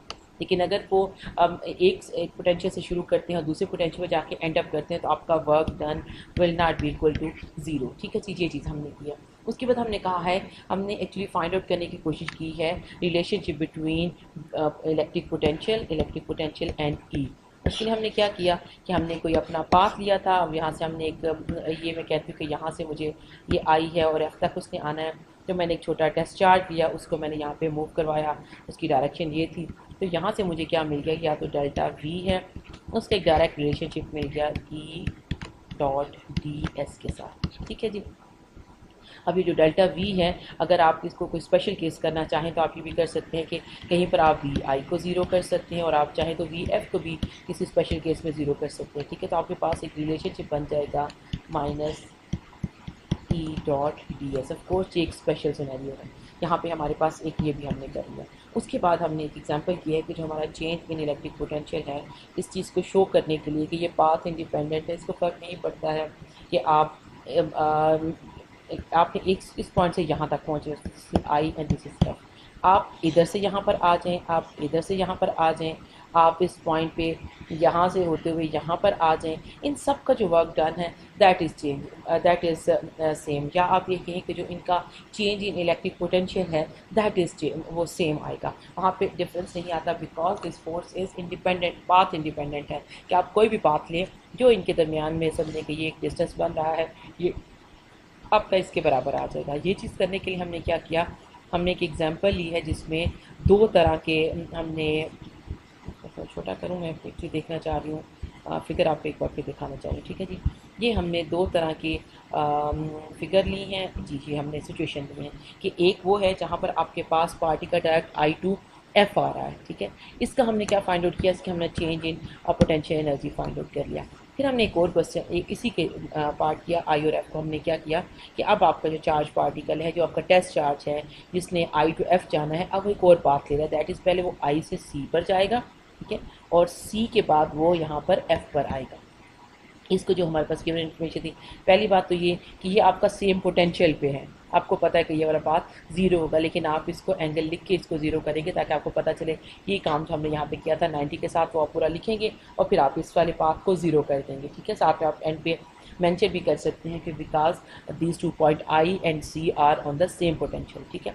उसके बाद आपके पास क्या आ जाता है, अब आपने अगर आपका यहाँ पे ज़ीरो ना होता तो आपने आई और सी को फाइंड आउट करना था, क्यों, क्योंकि आपके पास जो आपका डी एस है ना, लेट्स सपोज ये आई टू सी डी एस है, जब आप इस चीज़ को इंटीग्रेट करते हैं तो आपके पास आ जानी थी टोटल लेंथ जो आनी थी दैट इज़ आई सी समझ लें। और अब आई सी भी हमें नहीं गिवन है, हमें तो जो भी length given that is in term of S है, तो फिर हमने आई सी को भी इन टर्म ऑफ एस करना था, ठीक है, जो कि अगले पार्ट में हमने किया। फिर हमने क्या किया कि चलिए ये तो हमारी आसान हो गई कि इस वाले पाथ का जो हमारा डेल्टा वी था, समझे कि जो सी वाला था that is equal to zero, वो पहले ज़ीरो हो गया, इसलिए हमें आसानी हो गई, हमने उसको उसकी लेंथ वगैरह को मैयर नहीं किया। फिर हमारे पास ये वाली जो थी सी टू एफ का पाथ बच गया। हमने क्या किया, हमने देखा कि ऐसे ट्राइंगल है, इसके दो इन्फॉर्मेशन हमें गिवन थी कि उसके दो एंगल जो उनसे वो बराबर हैं और ये राइट एंगल ट्राइंगल है। अगर आपके पास कोई ऐसी ट्राइंगल हो, इसको आइसोसेलेस ट्राइंगल कहते हैं, हो जिसके दो एंगल्स बराबर हों, तो इसका ये मतलब होगा कि उसकी दो लेंथ सामने सामने वाली, जो उसके एक एंगल के सामने की लेंथ है और दूसरे एंगल के सामने की लेंथ क्या होती है, बराबर होती हैं। इससे हमें क्या इन्फॉर्मेशन मिल गई कि ये अगर लेंथ, ये वाली लेंथ एस है, इसका मतलब कि आई सी भी किसके बराबर, एक मिनट जी, आई सी किसके बराबर है, आई सी भी एस के बराबर आ जाता है आपका, ठीक है। यानी कि आई एफ आपका एस के बराबर है तो आई सी भी किसके बराबर है, एस के बराबर आ जाता है। तो उसके लेकिन हमें जो लेंथ चाहिए दैट इज़ सी एफ चाहिए, तो सी एफ फाइंड आउट करने के लिए हमने क्या किया जी, सी एफ का स्क्वायर, क्योंकि अब हमारे पास दो लेंथ्स नॉन थी, S square plus S square की, और यहाँ से हमने क्या फाइंड आउट कर लिया, एस की वैल्यू फाइंड आउट कर ली। उसके बाद हमने क्या किया, ये वाला जो change in potential, electric potential है इस पाथ का और प्लस इस पाथ का, इसको हमने फाइंड आउट किया, दोनों को ऐड किया, वो निकला माइनस ई एस, जो कि किसके बराबर था, इसका हमने पहले फाइंड आउट किया था, ये किसके ये किसके बराबर आया था, ये अभी हमारा ई एस के बराबर आया था, ठीक है, माइनस के साथ। तो हमें ये पता चला कि जो हमारा इलेक्ट्रिक पोटेंशियल है या वर्क डन इसकी वजह से जो हो रहा था दैट इज़ पाथ इंडिपेंडेंट, कि आप कोई भी पाथ लें उसको इससे फ़र्क नहीं पड़ता। उसकी रीज़न दोबारा वही आती है कि हमारा जो फार्मूला था, हमने बेसिकली आप ये कहें कि हमने इसको प्रूव किया है कि वी एफ माइनस वी आई, देखिए यहाँ पर दरमियानी पाथ का जिक्र नहीं है, ये पोटेंशियल है एट इनिशियल पॉइंट और ये पोटेंशियल है एट फाइनल पॉइंट। दरमियान में किस किस पॉइंट से गुजरा है, कैसे यहाँ तक पहुँचा है, ये हमारे फार्मूले में नहीं आ रहा, विच मीन्स कि ये क्या है, पाथ इंडिपेंडेंट है। और ये चीज़ हमने क्या किया है, इसको हमने प्रूव किया है, ठीक है। आई होप कि आपको ये बात समझ आ गई थी। एक और छोटी सी डिस्कशन थी जो मैं करना चाह रही थी, वो थी इसके बारे में, अब पता नहीं हमारे पास टाइम कितना था, आई थिंक अभी होगा, अभी हमने कोई बहुत बड़ी चीज़ तो डिस्कस नहीं की है, तो हम अभी इसको थोड़ा सा डिस्कस कर लेते हैं, ठीक है जी, कि हमारे पास ये क्या किस तरह से हम इसके यूनिट के एक्चुअली में डिस्कस करना चाह रही थी इलेक्ट्रिक फील्ड के। अगर आपको याद हो तो हमने अभी कुछ देर पहले जो वोल्ट का अभी हमने जब यूनिट देखा था, तो वोल्ट हमने किसके बराबर लिखा था, कुछ याद है आपको, जूल पर कूलम था, क्या था, जूल पर कूलम था, ये वोल्ट के बराबर आता है। अब अगर आप देखें कि आपके पास इलेक्ट्रिक फील्ड का यूनिट क्या होता है, Newton per coulomb, let's suppose यह 1 न्यूटन पर कूलम, तो ये किस चीज़ के बराबर आ जाएगा, अगर मैं इसको लिखूँ 1 न्यूटन पर कूलम, मैथमेटिक्स के लोग हैं, आपको ज़्यादा पता है कि दोनों चीज़ें ऑफकोर्स आपस में बराबर हैं। अगर मैं इसके साथ 1 और लिख दूँ तो क्या फ़र्क पड़ेगा, कोई नहीं पड़ना चाहिए इन प्रिंसिपल। और इवन अगर मैं इसके साथ फिर 1/1 लिख दूँ तो क्या इसको कोई फ़र्क पड़ेगा, नहीं फ़र्क पड़ेगा, ठीक है जी। अब मैं क्या करती हूँ, इस वाली यहाँ पे मैं लिख दूँ वोल्ट ओवर जे ओवर कूलम, तो क्या कोई फ़र्क पड़ेगा, ये वोल्ट है और ये जे जो जूल पर कूलम भी क्या है आपका वोल्ट है, वोल्ट और वोल्ट 1/1 रिमेन 1, ठीक है जी, ये चीज़ आ गई। इसी तरह से अगर मैं यहाँ पे ये कर लूँ, जूल को कर लूँ और नीचे लिख लो न्यूटन मीटर। आपको पता है ना जॉल किसके बराबर होता है, जॉल बराबर होता है न्यूटन मीटर के। ठीक है, तो इसका ये मतलब है कि ये दोनों चीज़ें भी कैंसिल हो जाएंगी आपस में, तो रिमेन वन। इनके आपके पास ये सारी जो इक्वेशन है किसके बराबर है, 1 न्यूटन पर कूलम के।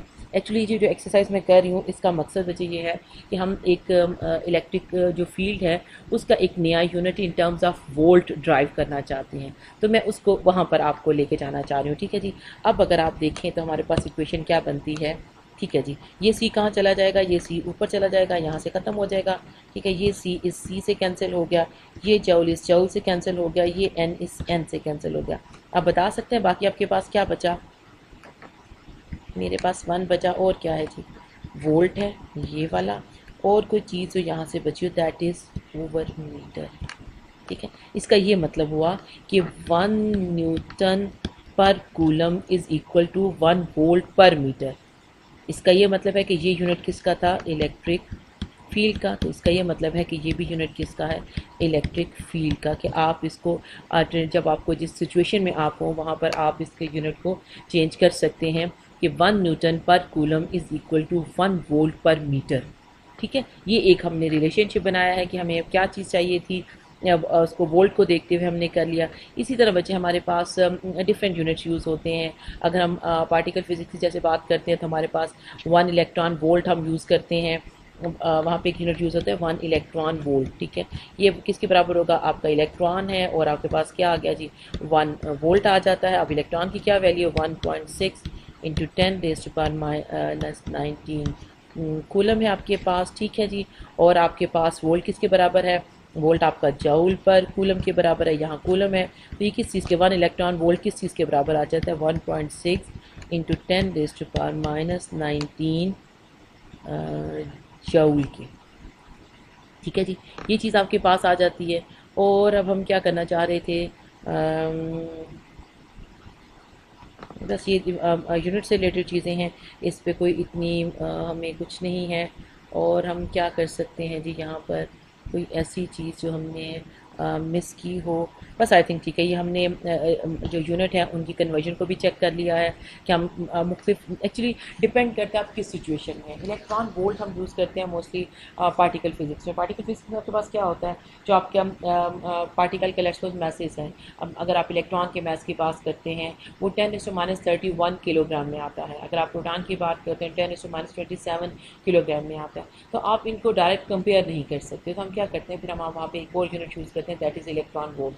ये एक एग्जांपल जो यूनिट है उनकी कन्वर्जन भी चेक कर लिया है कि हम 1.6 से 10⁻⁻19 जूल के बराबर आ जाता है। उसी तरह यहाँ पे इलेक्ट्रिक फील्ड का दूसरा यूनिट देने का मतलब ये है कि अगर आपके पास डिफरेंट सिनेरियो है जहाँ पर आपको इलेक्ट्रिक पोटेंशियल की फॉर्म में कुछ अवेलेबल है, या आपको इन जो इलेक्ट्रिक फील्ड है उसका यूनिट वोल्ट में चाहिए, तो आप उसको किस तरह से वोल्ट में कन्वर्ट कर सकते हैं। ठीक है जी, ये डिस्कशन होगी। आई थिंक आज के लिए मेरा ख्याल है कि ये काम हमारा सफिशेंट है। ठीक है जी, अगर आपको इसमें से कोई पॉइंट कोई चीज़ समझ अगर नहीं आई है तो आप पूछ सकते हैं। बस ये लास्ट वीक हमारा थोड़ा सा बिज़ी है, उसके बाद हमारे पास आपके भी आई थिंक कोर्सेज कुछ कम हो जाएंगे, कुछ मेरे भी कम हो जाएंगे, तो फिर हम ज़्यादा टाइम लगा सकेंगे और ज़्यादा आपके साथ कुछ एक्स्ट्रा कोड आर्ट्स को हम डिस्कस कर सकते हैं जिसमें आपकी कभी कोई प्रॉब्लम्स हैं तो उनको हम फर्दर डिटेल से डिस्कस कर सकें।